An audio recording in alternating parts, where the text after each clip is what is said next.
Bom dia, meus amigos, minhas amigas, nossos telespectadores, nessa linda manhã de terça-feira, sempre linda, porque quando tem TVU, quando tem Vitrine RS, amanhã fica cada vez melhor. E nessa manhã de terça-feira, eu vou iniciar com uma pauta que faz tempo que eu queria falar aqui. Nessa questão da educação, hoje essa pauta é tão importante que eu nem pedi ainda para os senhores fazer chimarrão. Meu patrocinador, meu futuro patrocinador vai ficar bravo comigo, mas calma que eu vou pedir para a galera, para os nossos telespectadores, para os nossos aposentados, para os nossos pensionistas, para os nossos jovens, fazer principalmente o chimarrão. Um que outro que não gosta do chimarrãozinho, 10% da população gaúcha aí, faz o seu cafezinho, faz um chá, mas 90%, como eu, que gostam de chimarrão de manhã, gostam de chimarrão de tardezinha, faz o chimarrão, principalmente para nós termos nossos patrocinadores aqui com a gente, patrocinando, né, o amargo aqui desse âncora do nosso Vitrine RS, desse amigo aqui. Quero falar alguma coisa sobre educação que vem me incomodando muito, principalmente, digamos que internamente. Temos aí essa questão dos médicos cubanos, né?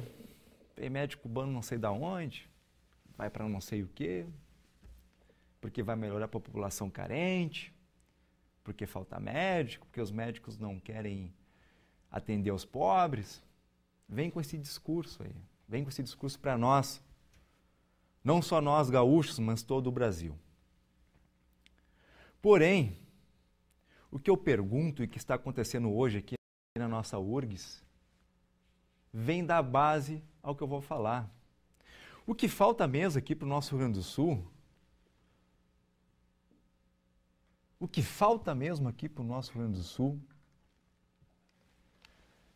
são infraestrutura nas nossas universidades, principalmente a federal, mais vagas e um melhor salário, não somente para os professores, mas para os técnicos, para o pessoal do dia a dia.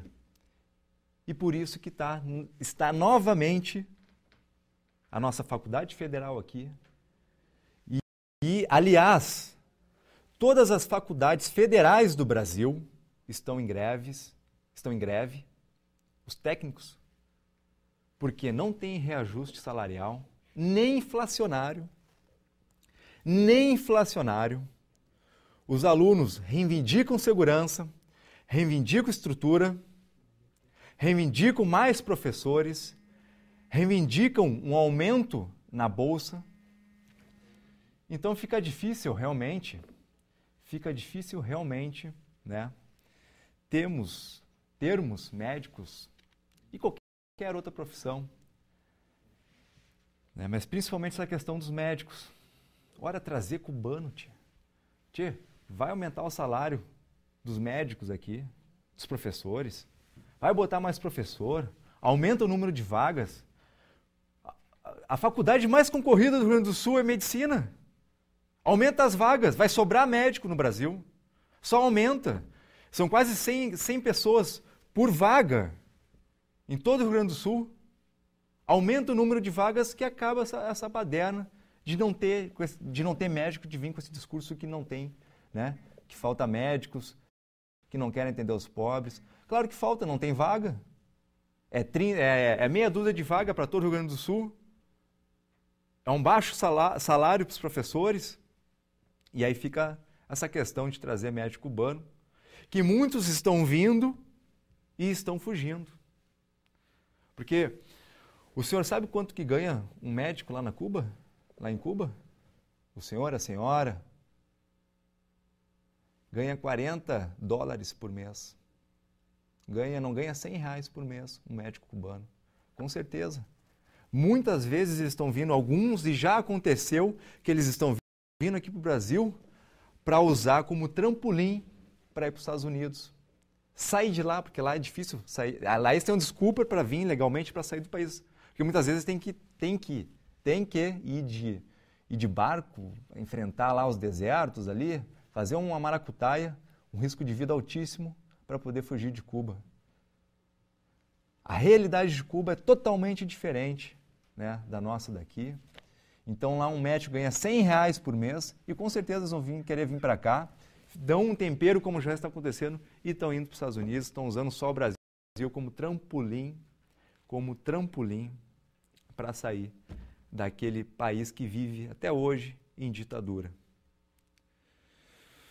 Mas, com o apoio de Marcelo Martins Arquitetos, Mistura Revestimentos e Cortinas, Centro Estofados, Sulina Iluminação, vamos chamando aí os nossos comerciais, aproveita, arruma o mate, dá uma ajeitada, dá uma esquentada na água e vamos para o segundo bloco, que hoje o nosso entrevistado, professor Leandro Razier, professor universitário, estará aqui para falar um pouquinho dessa questão de investimentos, uma visão geral para você aposentado, pensionista, para você jovem, para o senhor que é empresário, está aqui o homem que vai nos ajudar. Faz o chimarrão e volta com a gente no próximo bloco.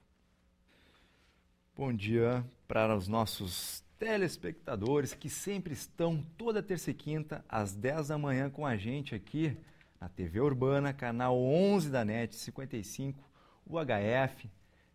A gente quer, a gente pede, nós imploramos sempre a sua participação através do WhatsApp pelo número 8585-2037. Pode mandar aqui ao vivo e a cores, com acertos e erros. E professor Leandro Razier, não precisa te preocupar, ele pensou que não deu tempo a gente conversar muito, o senhor dá aula manhã, tarde e noite, é na UBRA, é na PUC, eu sei que o senhor fez o maior esforço por estar aqui, mas não te preocupa, se a gente errar alguma coisa aqui, a gente dá uma risada, tá? O importante é trazer um pouquinho do seu conhecimento que o senhor ministra nas suas aulas, do seu conhecimento que o senhor ministra no seu trabalho, depois o senhor fala também da empresa onde o senhor trabalha, Então, é isso, a gente quer trazer esse conhecimento para os nossos telespectadores, para aumentar um pouquinho, digamos assim, esse conhecimento que as pessoas simples, as pessoas do dia a dia precisam ter para ter uma vida melhor, para ter uma vida sem dívidas, sem endividamentos, como muitas vezes, principalmente os aposentados e pensionistas, que é uma área que nós vamos trabalhar muito aqui, é uma área que nós vamos defender, não é nem trabalhar, não é nem expor somente no Vitrine RS, nós vamos defender os aposentados e pensionistas, que são, hoje, a maior classe deste Brasil, 30 milhões de aposentados no Brasil, somente no Rio Grande do Sul, professor. Somos 3 milhões, são 3 milhões de aposentados e pensionistas. E eu acredito, professor, que 80%, não sei exatamente agora, já foi tirar um empréstimo consignado, direto lá do seu din-din que recebe no final do mês. Que às vezes não te preocupa, que a gente fala bem ao natural, bem simples, não tem muito, apesar de nós estar de gravata, porque eu acho que é importante dar esse respeito ao entrevistado. Por isso, quando nós pensamos e idealizamos de fazer esse programa, a gente pensou assim numa maneira de agradecer, mostrar assim um respeito, principalmente pelo entrevistado e para o telespectador. Então, assim, professor, só concluindo o que eu estava falando, a maioria dos aposentados e pensionistas já pegou um empréstimo, Por quê? Nesta classe que muitas vezes os chefes de família são eles. E a maioria deles, com um achatamento salarial que gradativamente, ano a ano eles têm, porque, por exemplo, o senhor sabe disso, mas só para algum telespectador que não sabe a realidade, porém, todo telespectador, professor, todo telespectador tem um aposentado. Se não é em casa, é um tio. Se não é a mãe ou o pai, é o tio, é a tia. Se não for... Porque o aposentado já sabe disso que eu estou falando. Ele sofre no bolso, e não somente no bolso, sofre na alma e no espírito a dor de tu trabalhar 30, 40 anos, ter um padrão de vida X e ano a ano paga os seus direitos para se aposentar no momento que tem para descansar e curtir a vida, porque nós, nessa correria, professor, a gente não consegue muitas vezes parar quieto, não conseguimos estar com a família, não conseguimos ter um lazer, não conseguimos ter o ócio e trabalhar na saúde como é necessário, como os médicos pedem, como os professores de educação física pedem. Eu que sou formado em educação física, estou cursando o curso de Direito, mas tenho a honra de dizer que sou um professor de educação física, trabalhei 10 anos na área, cuidei 10 anos da saúde das pessoas, eu sei disso que eu estou falando, dessa correria, desse estresse que é o dia a dia. Então imagina, professor, Leandro, tu trabalhar 30, 40 anos, não cuidar de ti, não cuidar muitas vezes da tua família e quando te aposenta, vamos dizer, 10 salários mínimos, porque tu tem uma vida, né, nesse padrão, e ano a ano, em 5, 6, 7 anos, por... Padrão, cara. Porque sobe o salário mínimo, por exemplo, o senhor sabe disso melhor que eu, né? Vai me dar banho, mas é só para, né? Claro. Só para terminar aqui o raciocínio. Subiu o salário mínimo 10%, o índice de aumento pro aposentado que ganha mais de um salário mínimo subiu só 5%. Então, é menos 5% num ano, é menos 5% no outro ano, é menos 10% no outro ano, e a força aquisitiva durante 5, 6, 7 anos faz com que aquele que ganhava 10 salários mínimos, estou dando só como exemplo, vem vindo 5, é regressão, 10, 9, 8, 7, 6, 5, 4, 3, 2, 1 salário mínimo faz o cara encostar, faz esse homem, essa mulher que trabalhou anos a fio, encostar em um mísero salário mínimo. Se fosse o salário mínimo que não quiseram implantar lá na Suíça, eu não sei se chegaste a ver, lá na Suíça teve um referendo, agora semana passada, e os suíços não aceitaram estipular que o seu salário mínimo ficasse na base, convertendo para reais, em 10 mil reais, o salário mínimo. Acharam baixo. Acharam, não, é que lá o índice de desemprego é 0, então eles acharam que se entrassem com um mínimo, né, adexasse um salário mínimo, poderia causar desemprego, coisa e tal, e lá eles têm a realidade deles é diferente, não precisa, né, então, mas ontem, imagina se o nosso governo chegasse aqui, o senhor que está aí me vendo, a senhora, e não esquece do chimarrão, senão eu não vou ganhar meu patrocínio, viu? Eu tô insistindo. Ainda eu sei que vai ter, principalmente uma empresa que queira não somente ajudar o Vitrine RS, mas que queira ajudar os telespectadores, porque a gente está aqui, professor, né? Trazendo sempre conteúdo que ajuda os nossos telespectadores de alguma maneira. Ou é justiça, ou é saúde, ou é economia, que vai dar uma dignidade maior, né? Então, senhor patrocinador, senhor patrocinadora, empresários, eu peço não somente, né, um patrocínio para nós aqui tomar esse amargo do dia a dia, mas o senhor indiretamente estará ajudando também todos os telespectadores que nos veem aqui no Vitrine RS.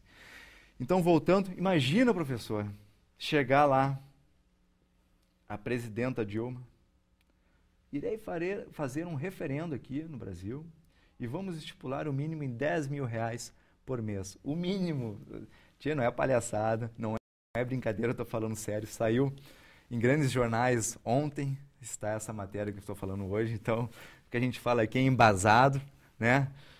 Tudo é embasado, eu não estou de brincadeira, realmente na Suíça, os suíços não aceitaram ganhar um salário mínimo de 10 mil reais mensais.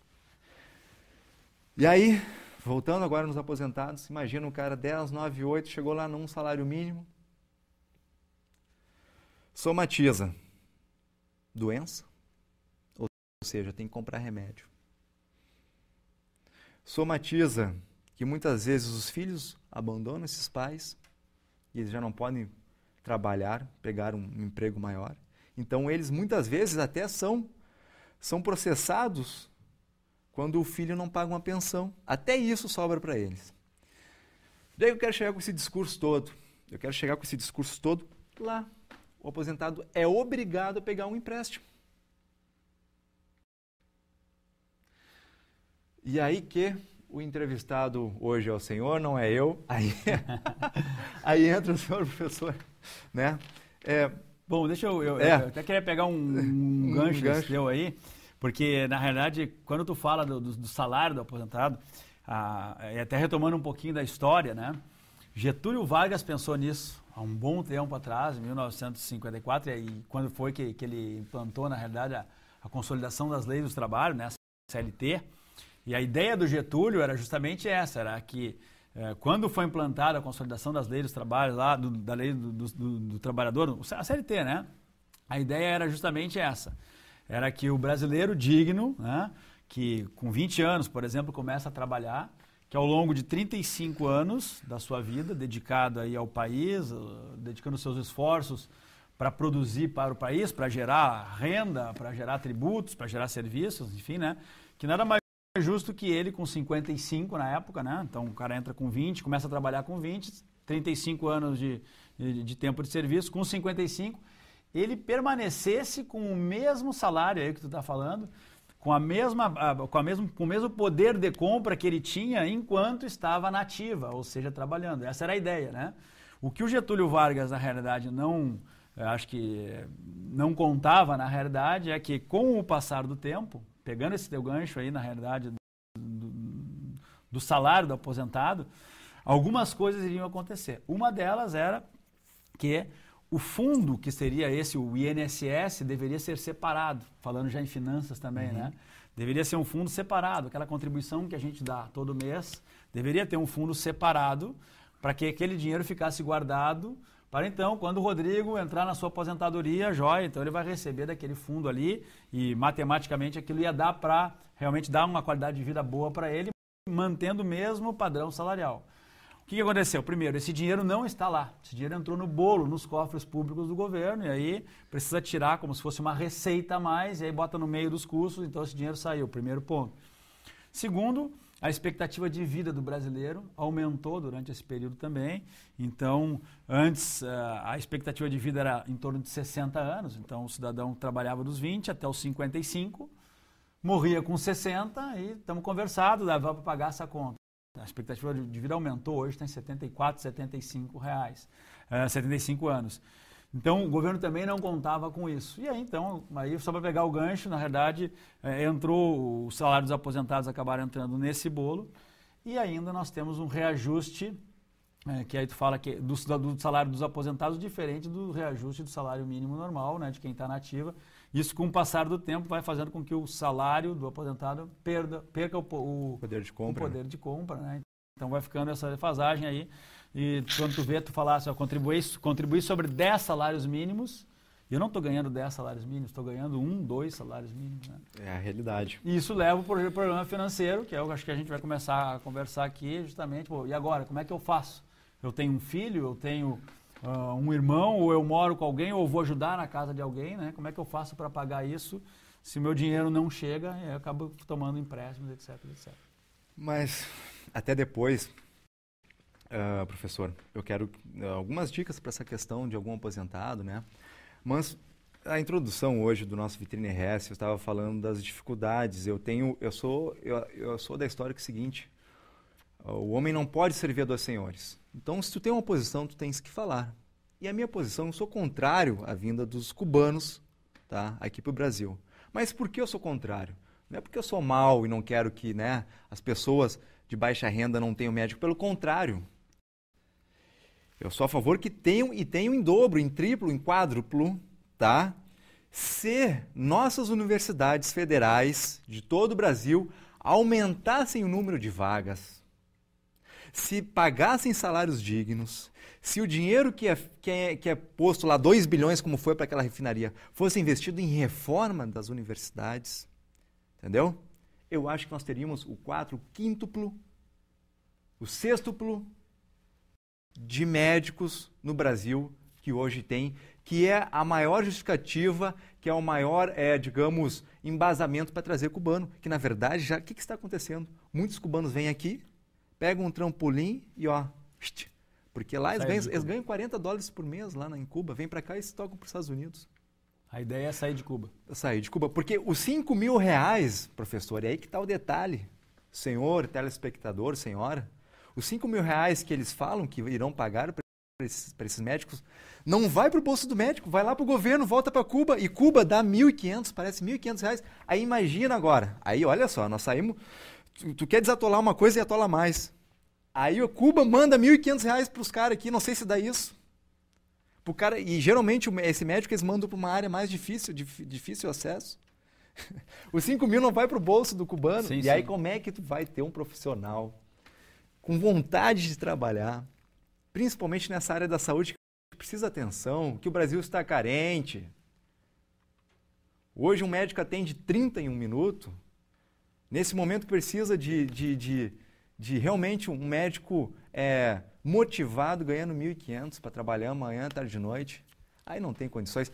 Por que eu estou falando isso, professor? E hoje o discurso é com o senhor. Desculpe, tá? Mas é que hoje essa questão me toca muito. Essa questão, vamos começar por uma questão econômica do Brasil, porque não deixa de ser um embasamento porque dá todos esses problemas. Né? Joia, muito bom. Não, eu dividiria, e acho que é importante a gente falar do Plano Real, por exemplo, né? Mas é sempre bom, principalmente para o telespectador que está nos ouvindo aqui, entender um pouquinho por que o Brasil está passando por esse processo de mudança, por que o Brasil saiu aí de um patamar de terceiro mundo para um país emergente, né? E se a gente fizer uma rápida retrospectiva aqui, vai ver que aproximadamente uns 25 anos atrás, 25 anos atrás, a gente vivia um momento econômico completamente diferente do que vive hoje. Por quê? Naquela época, Rodrigo, a gente tinha uma inflação muito alta, ou seja, os preços das coisas aumentavam de uma maneira muito forte, muito acelerada. A gente chegou a ter inflação de 60% ao mês. 60% é uma garrafinha d'água que custa R$1 no início do mês, no final do mês está custando R$1,60. E no mês seguinte já está custando R$2,50 e assim vai, né? Então a gente não tinha nenhum controle. Os governos, e aí então, na época, o governo do José Sarney ali e tal, né? Que era para ser até o Tancredo Neves, que faleceu e tal, veio. Então o governo não conseguia, naquela época, controlar a inflação. Esse era um ponto importante. Trocava-se a moeda, a gente tinha aí cruzeiros, depois passou para cruzados, depois para cruzados novos. Era uma confusão, a gente não conseguia fazer planejamento financeiro, então era uma confusão na vida do brasileiro em termos de dinheiro. Outro ponto também que incomodava muito era a dívida externa brasileira, que eu estou pegando o gancho para a gente falar aí de Cuba e do dinheiro que vai para os portos de Cuba também, né? Mas naquela época que o Brasil tinha uma dívida muito grande e era tido como caloteiro perante o mundo todo, porque tínhamos dívida e para o FMI dizíamos, não vamos pagar para o FMI. Com a implantação do Plano Real, que foi um plano que na realidade mudou a cara do Brasil em termos de economia, a equipe econômica da época, lá coordenada ali pelo depois presidente Fernando Henrique Cardoso, na época ministro da Fazenda, trabalhou muito a ideia de que o Brasil tinha que combater a inflação e voltar a ter credibilidade perante o mundo inteiro, para os investidores poderem vir para o Brasil, começar a injetar recursos, vir com dinheiro, trazer as suas multinacionais para cá, gerar emprego, gerar renda, etc, etc. Então isso foi acontecendo com o passar do tempo.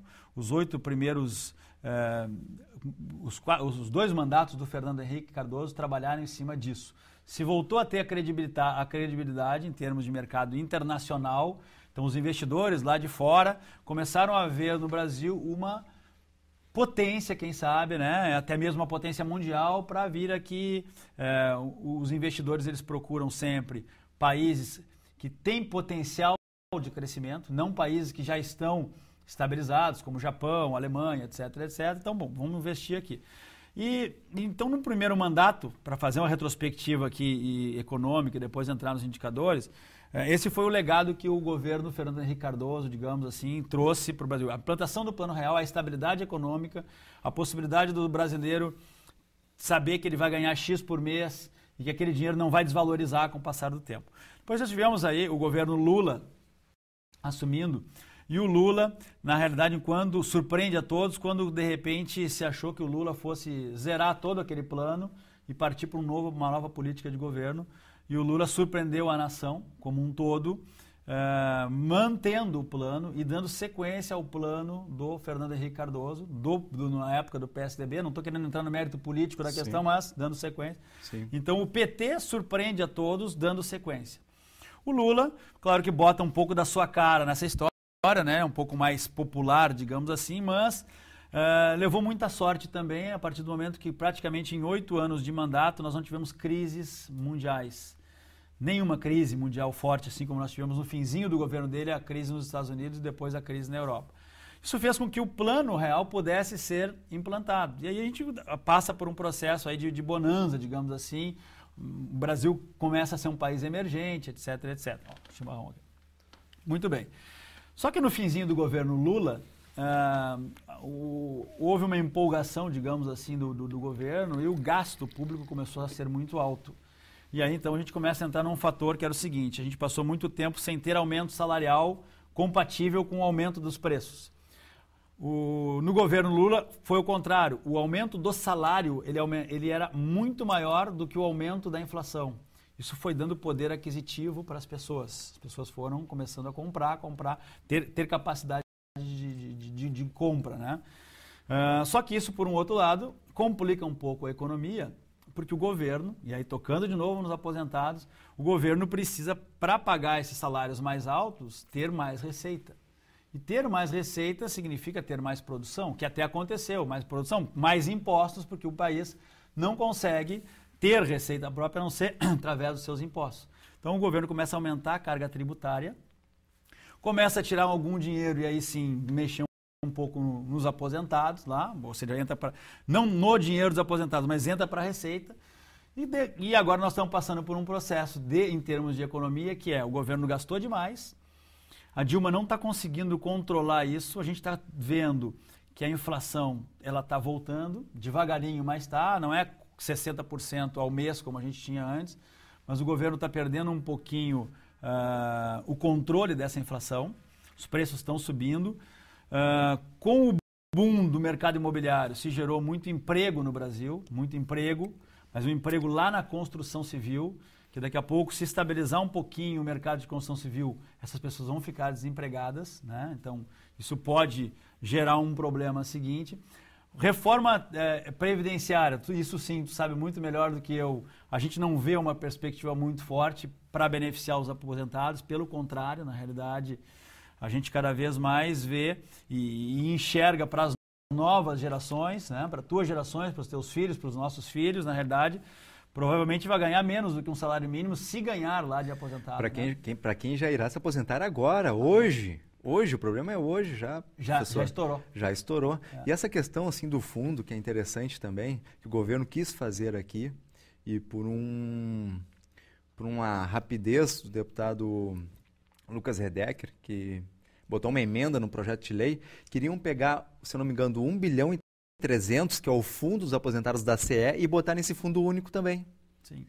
E na qual o deputado, de uma maneira ágil, né, fez com que, com essa emenda, que esse 1 bilhão e 300 mil reais, que é dos aposentados, dos trabalhadores da CE, não fossem para o fundo único, senão ia acontecer isso que... Vai para o caixa único. Vai para o caixa único, e aí eu não sou o perito na história, o que acontece, né?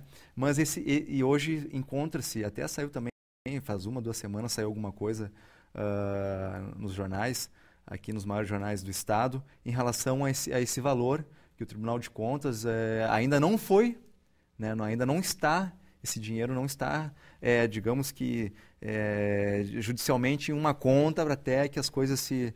Né? Mas já esse 1 bilhão e 300 dos aposentados da CE já ia para o caixa único. Já ia para o caixa único. Então é um problema que tem que ser resolvido, que é separar a caixa de uma coisa, senão nós vamos quebrar, na realidade já está numa situação muito ruim, né?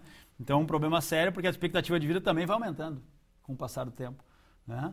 Sabe lá, quando os nossos filhos aí estiverem se aposentando, a expectativa de vida já não está 85 por aí, né? 90 anos. E outro problema que nós temos grande é que assim, ó, ano após ano, o Brasil vem batendo um recorde em arrecadação no imposto de renda. Sim. Que é nessa questão que o senhor falou. Imposto. Que o dinheiro entra, mas é muito gasto. É o gasto interno, a máquina, né? Talvez, não sei se é porque tem 35 ministérios. Né? Não sei para que nunca foi feito tanto ministério, entendeu? Então, assim, ó, é aquela questão, e é um ditado popular, assim, eu gosto das coisas simples, que diz o seguinte, tu vai, claro, não só indo aprofundar, que depois nós vamos aprofundar contigo, mas é uma coisa simples, não é o quanto que tu ganha que vai fazer tu ter dinheiro, e sim o quanto que tu gasta. Não adianta tu ganhar 20 mil reais por mês e gastar 21. Então, não é o quanto que tu ganha alto que vai fazer que tu seja um cara financeiramente saudável e que faça uma poupança e que tenha investimentos. E sim de repente, aquele que ganha 2 mil, mas que poupa todo ano 1.000, daqui a pouco esse aí tem muito mais que aquele que ganha 20 mil. Com certeza. Então, o governo, ele gasta muito, né? E por mais recordes que o Brasil, né, venha... Não, mais uma coisa importante aqui até. A gente vai falar mais depois sobre orçamento doméstico, né? Que é o orçamento familiar, ou seja, eu ganho 100, não posso gastar 120. Eu ganho 100, eu tenho que gastar no mínimo 100, né? O que está dizendo. Sim. Então, o que acontece com o governo? Também até para esclarecer para o telespectador. No próprio governo Lula, em determinado momento, ele disse assim, agora o Brasil não tem mais a dívida externa, pagamos a dívida externa, e o Brasil agora usou um termo técnico aí, é superavitário, ou seja, o Brasil ganha mais do que arrecada, né? Então as pessoas têm uma ideia de que acabou a dívida externa. Não, primeiro ponto, não acabou a dívida externa. O Brasil trocou a dívida externa por uma dívida interna, depois podemos falar melhor sobre isso. Mas o que acontece com o orçamento? Realmente o Brasil hoje, ele arrecada mais do que ele gasta. Aí as pessoas pensam, mas como? Se a educação não é boa, se a saúde não é boa, se os aposentados não têm um salário digno, como é que pode o Brasil arrecadar mais do que ele gasta? É que existe um orçamento, né? Existe um orçamento. Então, digamos, lá no meu orçamento doméstico da minha casa, se eu ganho 1.000, eu sei que eu vou gastar 100 no supermercado, 100 na educação dos filhos, 100 no lazer, e eu faço fechar os 1.000. Então, o que acontece? Tem um orçamento da União, que é a arrecadação através destes impostos, e aí então o governo encaixa, ó, quanto é que a gente pode gastar para a educação? Eu vou gastar 100 para a educação, só que quando necessário seria gastar 500 para a educação. E na saúde? Na saúde eu vou gastar 100. Bom, quanto que na realidade era para gastar mais 500 na saúde. Então, a gente tem saúde de baixa qualidade, a gente tem educação de baixa qualidade, a gente tem um salário para os aposentados de baixa qualidade, mas o Brasil é superavitário. Quer dizer, sobra dinheiro. O que faz com essa sobra? Empresta para Cuba. Aí o X da questão, porque, puxa vida, para o brasileiro olhar uma notícia no Jornal Nacional, no jornal de circulação aí, que nós estamos emprestando, está sobrando dinheiro e a gente está emprestando para Cuba, isso é revoltante, né? Poxa vida, se está sobrando, por que não investir em educação, por que não investir em saúde, por que não dar melhor qualidade para os aposentados? Mas sabe que teve um dia aqui, nesses meus minutos iniciais, que eu faço uma revista, né, ao vivo e a cores aqui, eu falei sobre essa questão quando estava assim um zum de que o Poder Federal, né, iria emprestar dinheiro para aumentar o porto daqui do Uruguai, a 300 quilômetros do nosso porto de Rio Grande. Então, é a mesma coisa que tu dá dinheiro pro teu concorrente. Entendeu? Perfeito. E outra, não só nós darmos dinheiro pro nosso concorrente, né? O calado lá do porto de Uruguai é 20 metros, é muito maior do Rio Grande, ou seja, pode chegar um navio com muito mais carga, então é vantajoso ir para lá, né? Já iria nos prejudicar. Que é mesmo escolher vir para cá, ele acaba indo para lá. Ele acaba indo para lá. E outra, é a mesma coisa, eu não só reforço, eu dou dinheiro pro meu adversário, como eu nem tenho, como é que eu vou dar... Eu fiz uma coisa minha, como é que eu vou dar uma geladeira pro cara aqui do lado se nem eu tenho uma geladeira em casa? Como é que eu vou dar uma TV pro vizinho do lado se eu não tenho? Então o Brasil tá faltando infraestrutura, então querendo fazer, eu não sei, olha, e o que aconteceu? Fazer um marketing, porém esse marketing foi negativo, tanto que não deu 1, 2, 3 semanas, já abafaram esse caso, já falaram que não vão emprestar mais, porque repercutiu muito negativamente em todo o Brasil. Né? Só para concluindo, né, essa questão que falaste, também agora mandaram lá não sei quantos milhões lá para Cuba para fazer o porto lá, na justificativa que Cuba irá comprar as coisas daqui. Tá faltando infraestrutura, tá faltando saúde, tá faltando tudo. Mas arruma o chimarrão, esquenta mais um pouquinho de água, achamos comerciais, voltamos logo logo.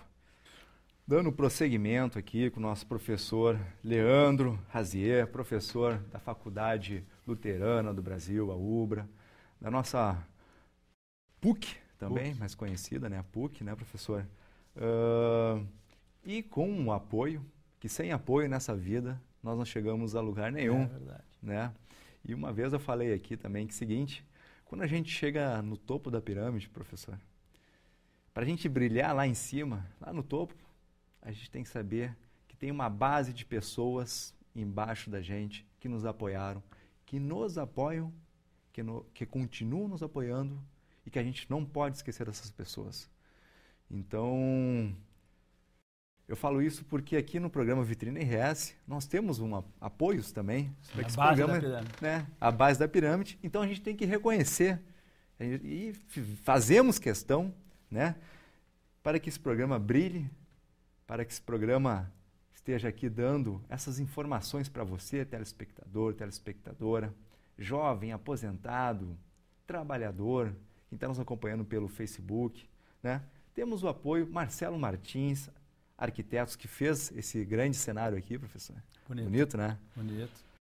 Misturas e revestimentos e cortinas, Centro Estofados e Sulina Iluminação ali na Pernambuco, que nos auxiliou aqui com esse lindo lustre, que vem, né, nos enaltecer aqui, nos dar a luz para passar para os nossos telespectadores. Professor, economia. O que a gente pode passar nessa questão para os nossos telespectadores que o senhor ministra nas aulas do seu dia a dia, em palestras e na sua empresa onde o senhor trabalha? Tudo bem.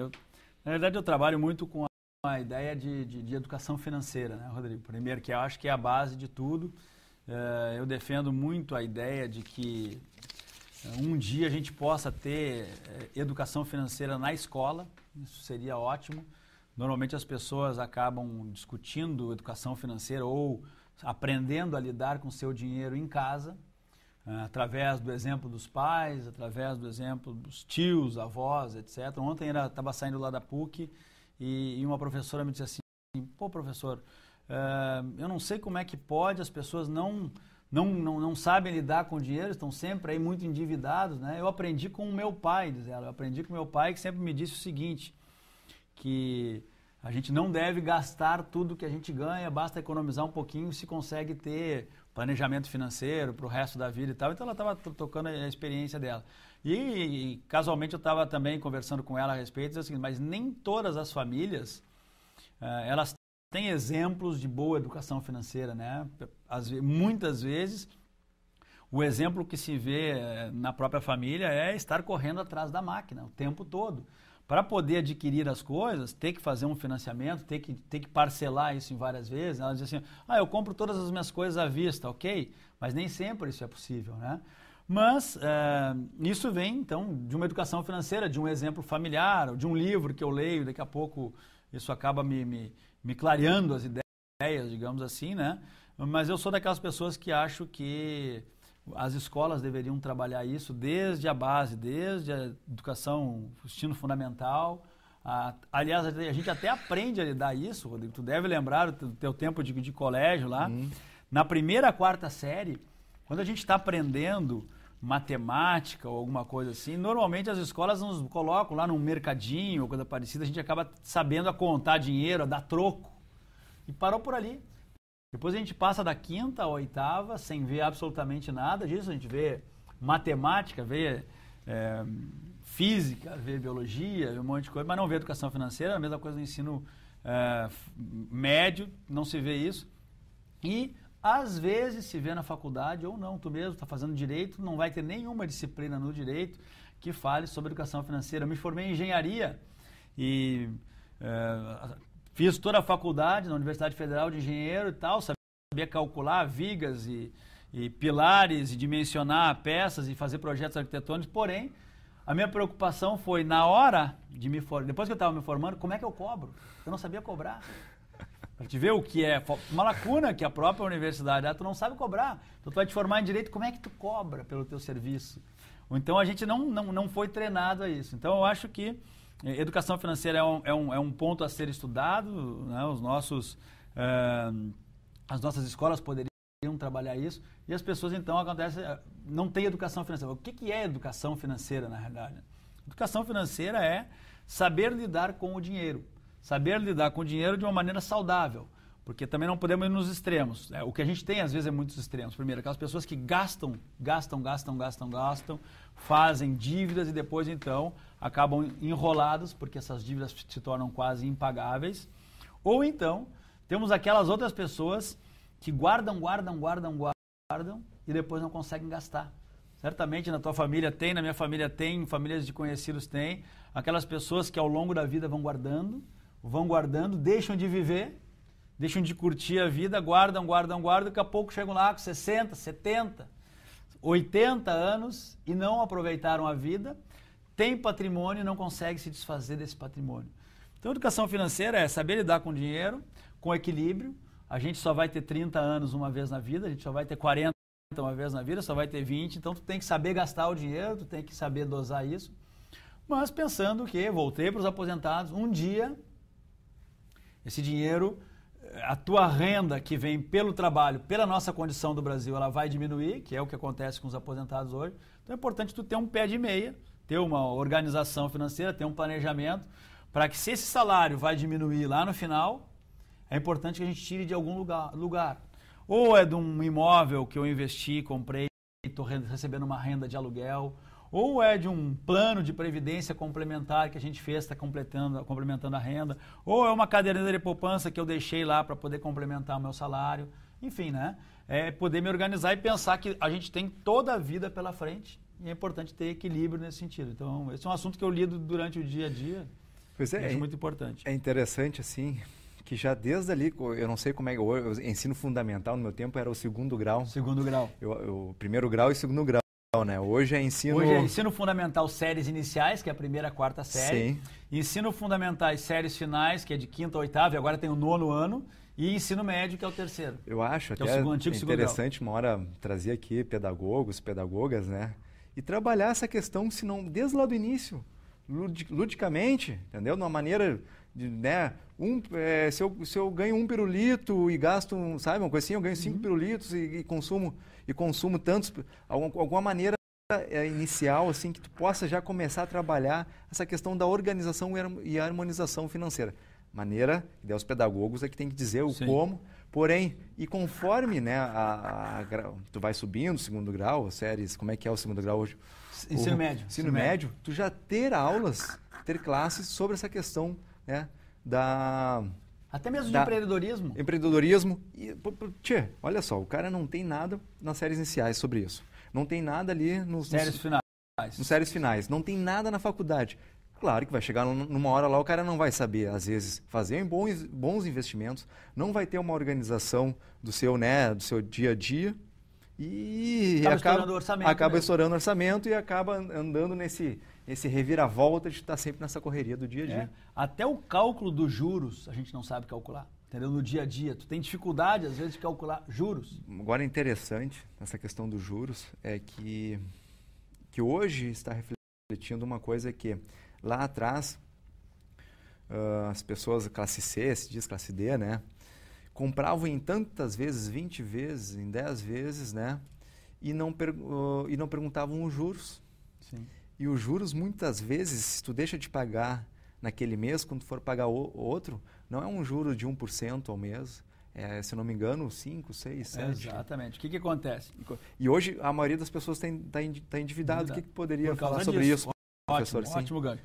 Então, por exemplo, vou comprar alguma coisa que vou pagar em 10 vezes. Isso é importante para o nosso telespectador que vai hoje comprar, que já não comprou, que já não está endividado. Antes de tu te endividar, presta atenção aqui no professor. Dois ganchos importantes com relação a isso. Primeiro, a importância de cuidar das suas finanças, né? De cuidar, que eu digo, é anotar. Isso é muito importante. Por quê? Vou me estender um pouquinho, mas vou chegar onde tu quer. Ótimo. O que acontece? O cidadão, a pessoa chega lá e recebe, ela ganha 1.000. Eu estou usando 1.000 para ficar mais fácil da gente entender, mas eu ganho R$1.000 de salário. Ok. Eu tenho que entender que se eu vou receber esse salário no dia 5 do mês, por exemplo, eu vou ter até o dia 5 do mês seguinte para gastar esses 1.000. Então tá, tem algumas coisas que são básicas.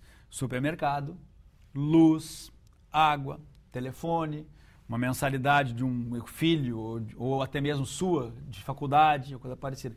Então esse salário ele está comprometido com os gastos do nosso mês. Sim. Ok? Então as pessoas... por isso é importante, às vezes, principalmente quem está atrapalhado financeiramente, que faça essas anotações. Anote só para ter uma ideia de quanto realmente gasta, porque a gente não anota. E aí a gente vai usando dinheiro, depois ele entra lá, mas daqui a pouco falta dinheiro, tu pega emprestado no banco, que aí eu já pego o gancho. Então é importante anotar. Então esses R$1.000, que é o nosso salário, ele está comprometido com algumas coisas que são básicas. A partir do momento que eu vou lá e compro uma geladeira em 12 vezes, eu compro uma calça em mais 10 vezes, eu compro um sapato em mais 5 vezes. Apesar da prestação ser baixa, a prestação ser baixinha... Que aí vem a jogada da história, né? Perfeito. A prestação baixa, isso cabe, porque eu ganho 1.000, vou pagar aí 3 de R$30 por um sapato. Então, cabe, eles não representam. Só que, se eu somar o sapato, se eu somar com a calça, com a geladeira, isso no final do mês acaba dando uns 300 ou 400.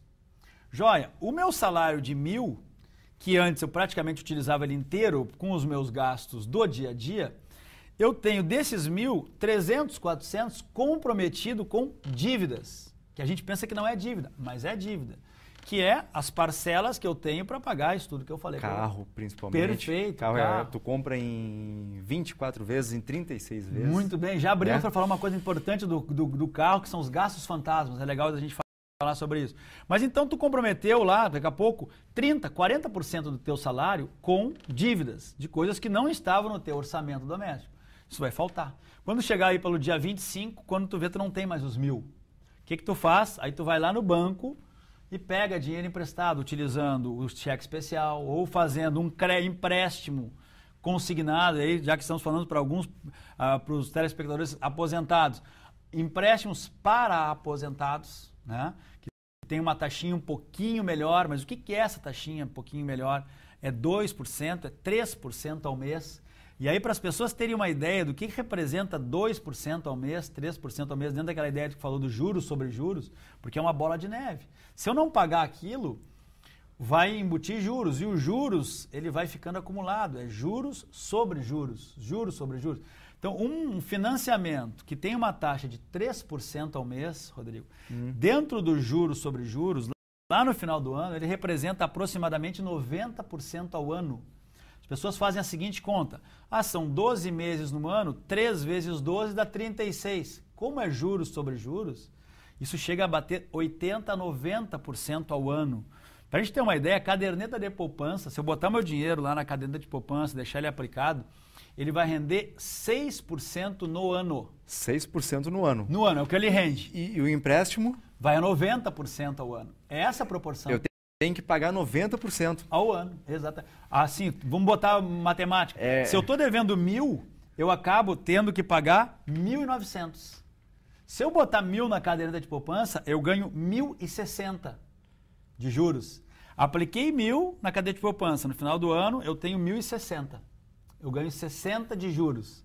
Se eu ficar devendo 1.000 num empréstimo consignado de 3% ao mês, isso gera lá no final um juros que eu tenho que pagar de 900. Então as pessoas não têm essa ideia de que é muito alto mesmo esse financiamento. E pior ainda no cartão de crédito. Acho que chega a 300%, 400%. Cartão de crédito, a ordem é mais ou menos essa. Crédito consignado, que é esse, o mais barato de todos, que é mais ou menos 2% a 3% ao mês. A gente vai de 80% a 90%. Depois, crédito em loja, que eu compro lá em 24 vezes, que parece que é sem juros porque as prestações são iguais, já tem um juro embutido. Isso vai de 100 a 120. Depois a gente vai para o cheque especial. Cheque especial chega a bater de 180 a 240. E se a gente pega esse dinheiro no crédito, cartão de crédito, vai de 240 a 300 e poucos por cento. 300 e pouco eu estou devendo 1.000, tem que pagar 4.000 em um ano. Então isso é muito forte e é o poder dos juros compostos contra as pessoas. Isso aí é o Davi contra Golias, porém Davi sem o auxílio de Deus sem a sua funda e a sua pedrinha.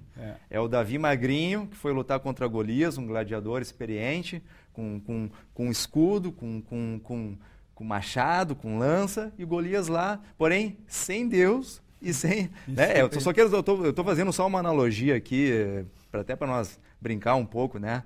É muito forte, é muito diferente. E as pessoas não têm conhecimento disso. Então tu vai lá e vai botando.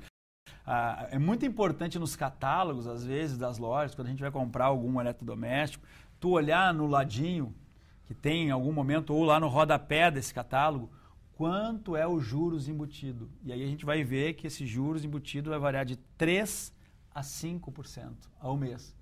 Que é aquela história, puxa vida, eu não posso comprar à vista, mas eu vou comprar a prazo. Tem alguém me financiando. Esse alguém comprou à vista pra gente, comprou um eletrodoméstico, comprou uma calça pra mim e vai me cobrar depois isso. O cartão de crédito, tem um cartão de crédito, não vamos nem entrar em nomes aqui. Tá?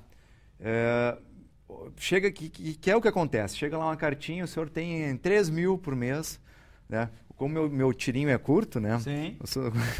Meu tirinho é curto, chega lá, crédito de 1.000, 1.000 e pouco, 2. Que é para não ter problema também. Né? Aí vai lá o Rodrigo, lá, gasta aquele, eu tenho R$1.000, bem faceiro, gasta. E já tá meio apertado, eu já comprei lá minha lavadora, minha TV, comprei algumas coisas, umas roupas, já tô dentro do meu padrão de 1.000, eu já tenho 400 já empenhado. Perfeito. E me chega um crédito, e eu bem faceiro vou lá e gasto os 1.000. Isso aí. Às vezes as pessoas se confundem.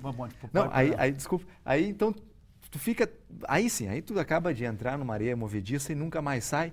E uma coisa, sabe que eu fico triste, professor?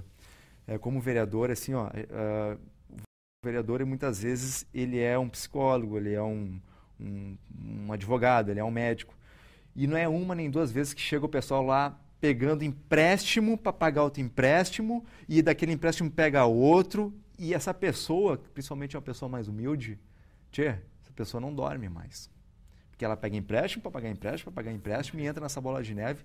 Então, só para assim, concluir o quanto que é importante tu ter essa questão, né, que é tu ter uma noção econômica, e aí entra também a motivação, quem sabe, para nós ter desde o início das séries iniciais, né, uma organização na questão financeira. Perfeito, para saber poupar. Né? Essa história das dívidas é muito importante, até porque pode ter um telespectador para a gente que está perguntando, poxa vida, eu estou endividado, como é que eu faço?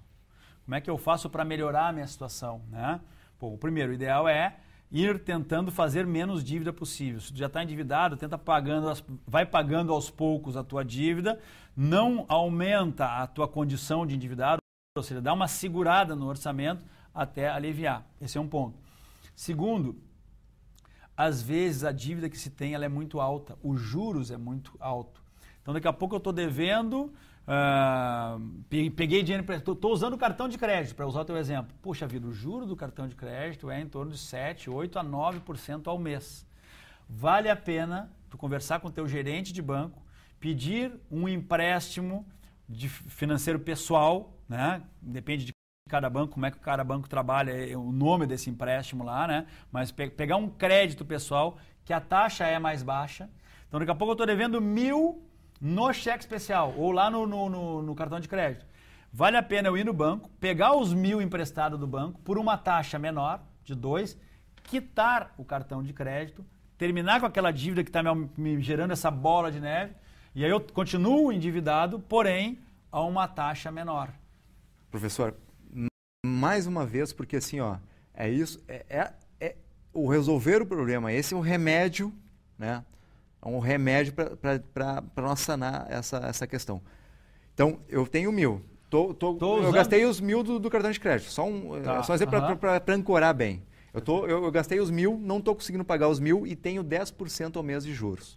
Então, vou ter R$100 de juros ao mês. Ao mês, ok. Se eu for lá no banco, negocio com o gerente e pego esses 1.000 com juros de... que dá 2% ao mês. 2%, pago lá o cartão de crédito. Então, fico com 20. É R$20 a minha dívida aqui mensais. Eu deixo de pagar 80 de juros que estava fazendo aquele monstro aumentar que minha bola de neve. 80 vezes 10, imagina, né, para quem tem um orçamento de 1.000. Muito obrigado. Vamos para um breve comerciais para arrumar o chimarrão, botar uma aguinha aqui na cuia e voltamos já já. Irene RS, canal 11 da NET, canal 55 da Antena Digital, UHF, também através da internet e principalmente que eu peço, imploro e desejo a sua participação através do WhatsApp 8585-2037, está aqui na minha mão, Entra ao vivo e a cores, manda sua pergunta. Perguntas poderão ser também enviadas após a entrevista do professor Leandro, que a gente encaminhará para o professor. Professor, quase te atrasaste a chegar aqui no programa hoje. Quase que tu me deixou aqui com as calças curtas, como se diz, por causa do trânsito. Mas eu não estou aqui, né? Eu usei só essa maneira, né, lúdica porque hoje é muito carro e não foram feitas estradas. Porto Alegre hoje tu não consegue, né? Antes tu levava 10 minutos, tu leva hoje no mínimo 30, 40 minutos, né, para te locomover. Às vezes para sair daqui da Zona Sul já levei 1 hora até o centro, né? E de uma hora eu levo de São Jerônimo, que é 60 quilômetros daqui de Porto Alegre, eu levo 1 hora para chegar aqui em Porto Alegre. Então, onde é que eu quero chegar? Nós tivemos aí, se eu não me engano, um aumento de 80%, não sei quanto exatamente, mas algo assim, no nível de carros, motos, caminhões, no geral. Automóveis circulando. Automóveis circulando, tá? Teve esse aumento aí. Onde é que eu quero chegar com tudo isso? Eu quero chegar que esses automóveis, muitas vezes, e a maioria, são comprados de uma maneira financiada.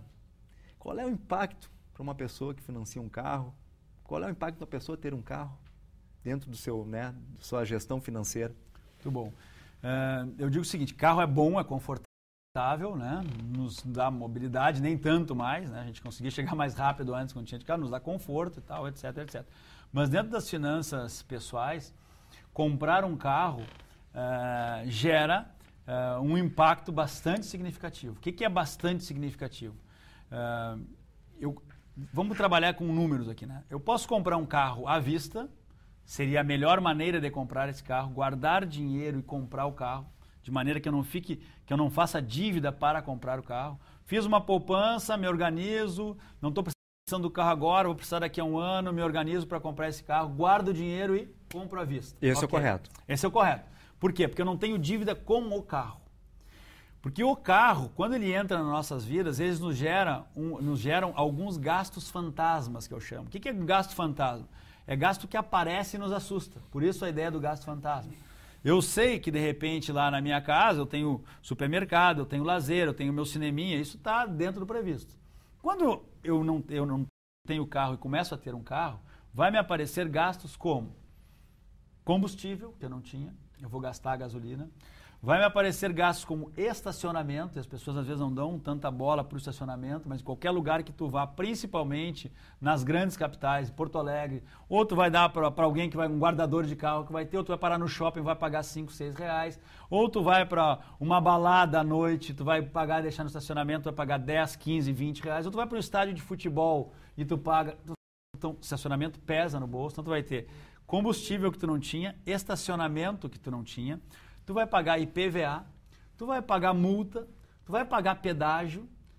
Seguro do carro. Então, só aí já são 5 gastos a mais. Porque hoje sem seguro, tu não consegue ter um carro. Tu não pode ter um carro. Não pode ter um carro, exatamente. Né? E outra, hoje tu não consegue estacionar carro se não for um estacionamento. Então, e gasolina tu não anda, não pronto. Anda, não tem entendeu? como. Tu tirou o carro do estacionamento.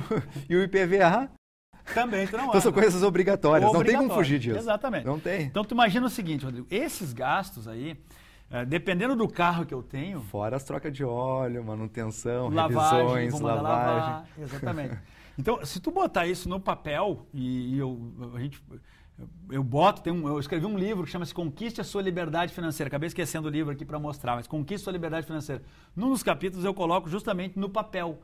O cara que compra um Gol, um carro popular, né, um Gol, e o que impacta desses gastos no mês? Assim, por baixo, o cara que comprou um Gol à vista, não está devendo nada desse Golzinho, ele vai ter no seu orçamento, esse carro vai custar para ele, no mínimo, R$ 800 por mês. Um golzinho básico. Um golzinho básico. Pagou à vista. Para o cara usar pouco e talvez fazer uma viagem por mês um pouco mais longa até a praia, andar em Porto Alegre, pagar o seu IPVA, estacionamento, vamos a São Jerônimo 2 vezes, paga um pedágio, toma uma multa ou 2 por ano, isso vai dar mais ou menos R$800 a mais no orçamento. Eu comento com os telespectadores, façam o exercício e coloquem no papel o gasto que um carro gera. Não estou dizendo que não é para ter carro, não. Mas é importante a gente saber quanto custa esse carro no orçamento.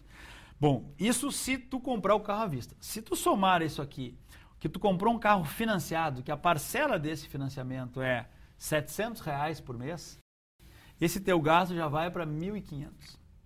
Então tu sai de 1.500 que tu não tinha no teu orçamento para comprar um carro Gol popular, né? Não estamos falando de nenhum outro carro mais sofisticado que tem maior IPVA, que a multa é maior, até estacionamento tu acaba pagando mais por ter um carro um pouco maior. Então, isso é importante. E um ponto importante no automóvel é o seguinte, então tá, feito isso, tu bota 1.500. Tu fica com esse carro 3 anos e quer trocar de carro. Quando tu vai trocar de carro, não dá para te vender o teu velho e comprar um novo. Tu vai ter que botar dinheiro em cima, ou seja, depreciou o teu carro. A depreciação do carro a gente também não coloca no orçamento familiar. Se tu pegar um carro que custou R$30 mil, ele vai depreciar em média 10% ao ano. R$30 mil é R$3 mil ao ano. Se eu estou falando de 3 anos, são R$9 mil que eu terei que botar do meu orçamento. E se a gente for fazer a conta inversa, teoricamente eu teria que guardar esses R$1.000 ou então colocar no meu custo os R$9 mil por mês, porque é o dinheiro que eu vou colocar lá depois. Não sei se tu está me entendendo. Não, então, vamos lá, vamos ver se eu estou sendo um bom aluno. Tá. Vamos no exemplo do Gol. Eu estou gastando 800, que é seguro, gasolina, estacionamento. Tá? Estou gastando mais uns 800 a taxa de prestação. Tá? E além disso... Mais uns 800. Mais 800 por ano, que é o que o carro está se desvalorizando. Por mês? Ai, por mês. Não chega a ser 800, mas uns 300 a 400 por mês. 3 mil ano.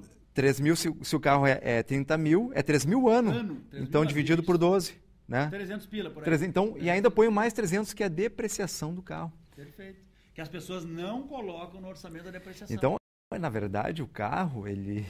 gera uns gastos fantasmas. Um gasto imenso. Esses dias eu até estava conversando com... Né? Engraçado, né? Porque eu comprei o meu carro também, tirei ele zero. Né? Já estou com o meu carrinho ali já há uns 5 anos. Sim. Eu comprei na época, paguei 47, hoje está valendo 25, 26. Então, perdi 20 mil. Quase 50%. Sabe? 5 anos. Quase 50%. Entendeu? 5 anos. E imagina se eu pegasse esse dinheiro, e aí que está a questão do investimento e da jogada. Imagina se eu pegasse esses 47 e tivesse comprado um terreno. E esse terreno, quanto que estaria valorizado hoje?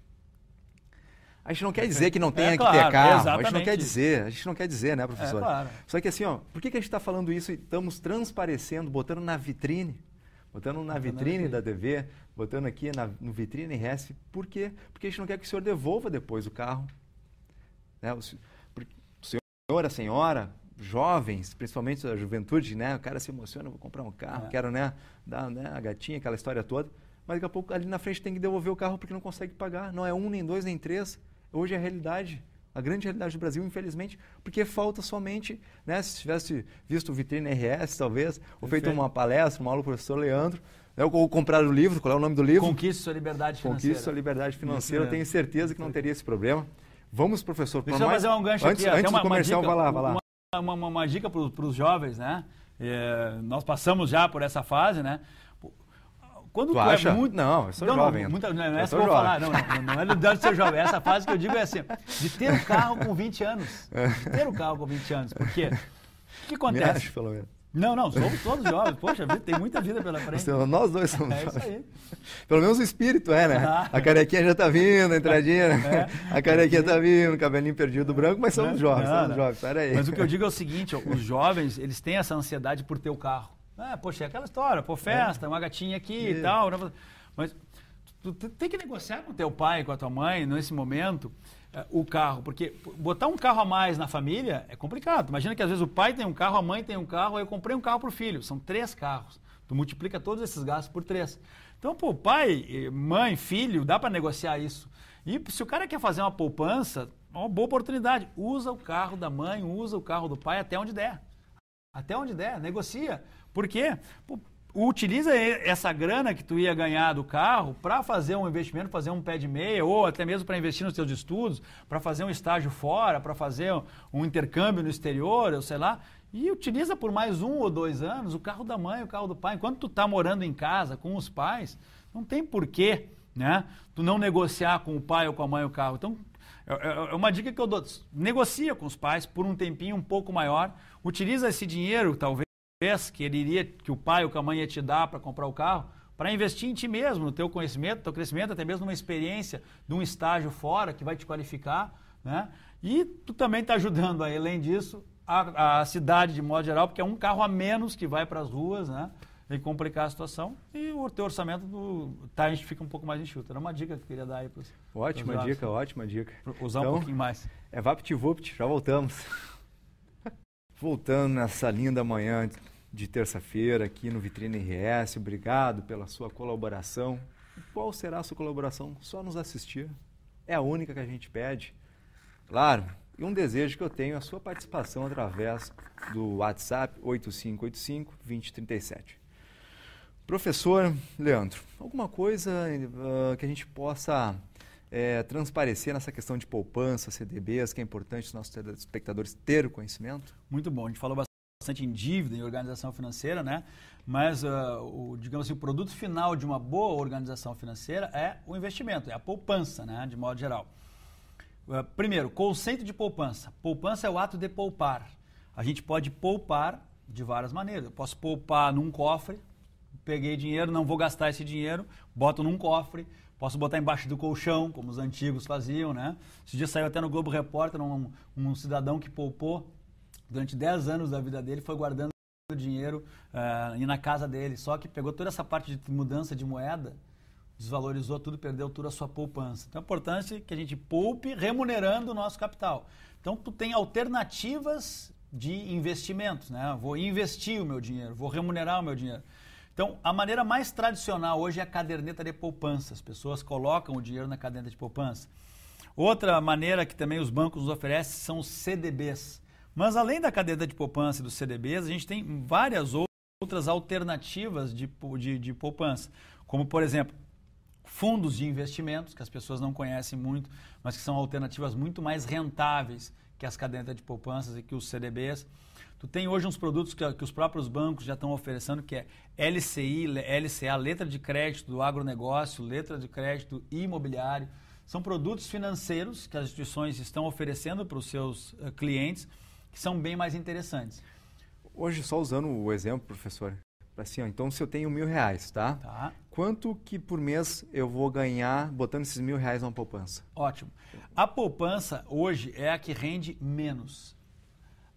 Aliás, tem os títulos de capitalização que os bancos às vezes oferecem, rende menos que a poupança. Mas a cadeia de poupança hoje, apesar dela ser a mais conhecida de todo o Brasil, mais segura, digamos, né? Dita a mais segura. Até porque após algum valor X, o Banco Central já não...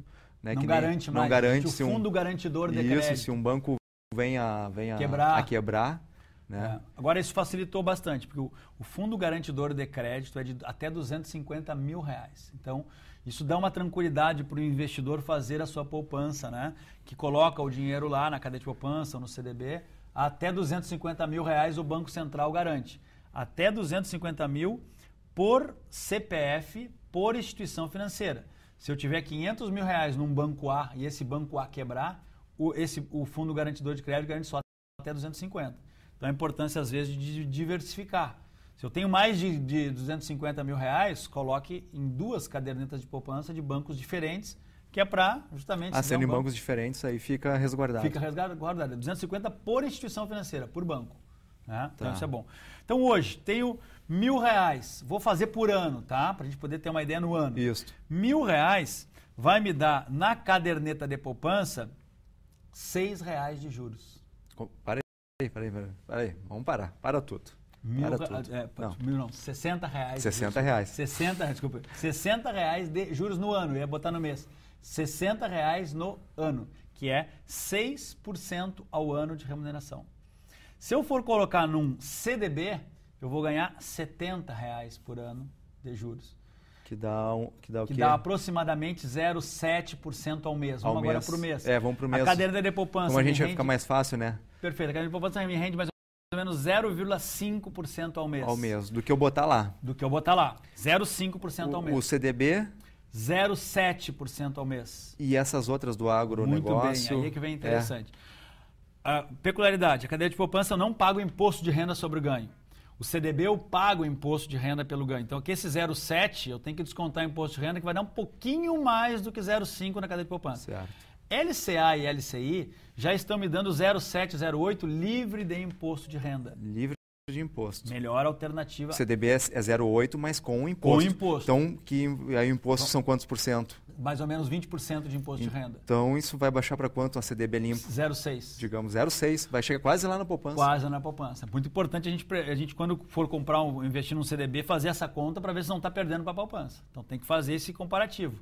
Porque tem alguns CDBs que, conforme o que tu põe, eles já te tiram o imposto de renda. Exatamente. Né? Então, não, acaba te rendendo mais. E se o valor é muito baixinho, a remuneração também é um pouco mais baixa, não vale a pena, às vezes. Vale a pena.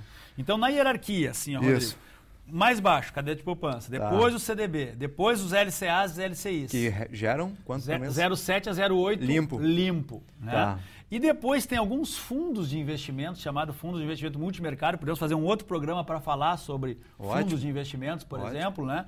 São alternativas que cada banco tem os seus, que podem te render, sim, nos multimercados. E aí eu vou aproveitar esses últimos minutinhos que tem para falar um pouquinho de renda variável. Mas esses fundos multimercados, eles têm um pouquinho de renda fixa e um pouquinho de renda variável. Rendem mais ou menos 0,9% e tem alguns fundos que rendem até mais de 1% ao mês. Tá, mas e esses fundos não têm risco? Isso não é bolsa de investimento. Não é bolsa de valores. Isso são bolsa de valores. Fundos multimercados misturam um pouquinho títulos de renda fixa com um pouquinho de renda variável. Mas não é tudo renda variável, não é tudo bolsa. E daí não tem aquele grande risco das bolsas e tal. Outra coisa, bolsa de valores. Se bem que isso aí também, desculpa, né, professor, mas isso é muito... Quem sabe lidar com a bolsa... Perfeito. Né? O que é risco, na realidade, né? O risco ele é controlado, né? Eu faço sempre uma analogia aí nas minhas aulas, que o que é risco? O que é mais arriscado? Eu me jogar do segundo andar de um prédio, imagina um prédio, eu me jogo do segundo andar do prédio, existe um risco. Ou eu me jogo do 28º andar do prédio. Qual dos dois é mais arriscado? Alguém vai me dizer, professor, é mais arriscado se jogar do 28º andar do prédio. E eu digo, não, é mais arriscado eu me jogar do segundo andar do prédio. Por quê? Se eu me jogar do 28º, eu já sei o que vai acontecer. Eu vou morrer. Então, dentro das aplicações, se eu me jogar do segundo andar de um prédio, eu não sei o que vai acontecer. Posso quebrar uma perna, posso morrer, posso sobreviver, não vai acontecer nada. Então, por que eu estou fazendo essa analogia? Quando a gente vai fazer um investimento, é importante que tu saiba, que tu tenha alguma informação com relação ao retorno desse investimento. Se eu for investir na caderneta de poupança, no CDB ou numa LCI dessas, eu sei qual será o retorno deste investimento, 0,5, 0,6. Se eu for investir em renda variável, Rodrigo, aí sim, em ações, por exemplo, comprar uma ação da Petrobras ou da Vale, eu não sei quanto ela vai render pelas oscilações do preço da ação. Daqui a um ano eu posso querer vender as minhas ações e ao vender as minhas ações eu não consiga ter o dinheiro que eu tinha no início. Por isso é renda variável e aí se diz que é alto risco. Não é o risco de perder tudo, é o risco de não ter o meu dinheiro de volta no instante que eu quero vender. Mas isso aí é dar um outro programa só sobre essa questão. Perfeito. Também, né? É uma pauta que tem que ser trabalhada pouco a pouco e realmente conforme a técnica e não deixa de ser uma profissão, né? O investidor de bolsa, tem pessoas que vivem só disso, né? Então mas isso fica para um outro momento. Problema. Considerações finais, professor. Já estamos chegando no final do nosso Vitrine RS. Então a gente quer deixar um agradecimento. Nós aqui do Vitrine RS já de antemão lhe agradecemos a sua presença. Muito obrigado por ter vindo aqui nesta manhã, deixasse de ir nos teus compromissos. Né, talvez até deixasse de dar aula hoje, eu não sei como é que está teu dia a dia, né? Mas aqui nós, Vitrine RS, lhe agradecemos por essa grande e rápida, porém, né, explanação que eu tenho certeza que, antes agora do telespectador, e comprar um carro, se endividar, como falamos, comprar várias coisas em tantas parcelas, eu tenho certeza que alguma coisinha vai ficar naquela pessoa e eu tenho certeza que ela vai ter uma melhor escolha na hora de gastar, né, de gastar o seu dinheiro tão suado, né, professor? Então, muito obrigado, professor. Também agradeço a oportunidade, né, e a honra de participar do teu programa e também aí deixar para os telespectadores, acho que a mensagem é essa, né? Planejamento financeiro, dê uma olhada, anotem os seus gastos, cuidem do seu orçamento, né? Porque isso vem de geração para geração, é o exemplo que a gente tem a dar para as gerações futuras aqui. E a gente fala tanto dos gastos do governo, é importante a gente começar por nós mesmos, né? A organizar as nossas finanças, ter educação financeira, pensar em planejamento financeiro, que eu tenho certeza que isso vai respingar de modo geral para a comunidade, para a família e para as gerações que vêm aí, serão os nossos governantes de amanhã. Então, chegando nesse fim do nosso Vitrine RS, sempre deixamos uma mensagem. Antes de nós deixarmos aqui a nossa mensagem, eu quero dizer que quinta-feira agora, próxima, se Deus quiser, doutora Silvia, nossa âncora aqui, entrevistadora, já estará fazendo jus ao seu posto, estará ao meu lado, no meu braço esquerdo, né? Eu sou o braço direito dela, como ela fala, estará aqui com a gente, dando alegria da sua harmonia, do seu jeito de ser aqui no nosso Vitrine RS. Para terminar, tem uma passagem budista que diz o seguinte: estava dois monges, o monge velho e o monge iniciante, né? Estavam caminhando de um monastério a outro. Nesse caminho, o monge, né, por questões lá deles, né, dizia que o monge não pode tocar, o monge não poderia ser tocado por uma mulher. O monge mais velho explicou para o jovem: senhores, nesse caminho tem um rio. E neste rio tem uma pessoa que precisa, uma mulher que precisa ajuda e pede ajuda a esses monges. Eu não consigo passar, não sei nadar, né? Estou fraca, estou desnutrida. Os senhores podem me passar para o outro lado do rio? O monge mais velho não hesitou em levar essa mulher no seu ombro. Passou o rio, deixou ela no outro lado da margem e continuaram os dois a pé. O monge mais novo, foi incomodando, foi azucrinando, foi chazeando, bem no português aqui,